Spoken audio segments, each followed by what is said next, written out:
കൊല്ലം കൊട്ടിയത്തെ ദേശീയപാത തകർന്നതിൽ ജില്ലാ കളക്ടറുടെ അധ്യക്ഷതയിൽ ഇന്ന് യോഗം. ദേശീയപാത അതോറിറ്റി അധികൃതരിൽ നിന്ന് വിശദീകരണം തേടും.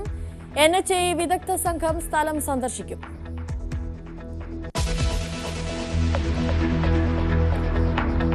ഇൻഡിഗോ വിമാന പ്രതിസന്ധിയിൽ അന്വേഷണം തുടങ്ങി വ്യോമയാന മന്ത്രാലയം. 4 അംഗ സമിതിക്ക് മുൻപാകെ ഇൻഡിഗോ ഉദ്യോഗസ്ഥരെ വിളിച്ചു വരുത്തും.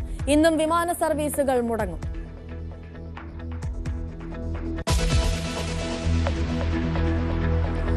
ഫിഫയുടെ പ്രഥമ സമാധാന പുരസ്കാരം ഡൊണാൾഡ് ട്രംപിന്. ലോക സമാധാനത്തിന് ട്രംപ് മഹത്തായ സംഭാവനകൾ നൽകിയെന്ന് ഫിഫ പ്രസിഡന്റ്. തന്റെ ജീവിതത്തിലെ മികച്ച ബഹുമതികളിൽ ഒന്നെന്ന് ട്രംപ്.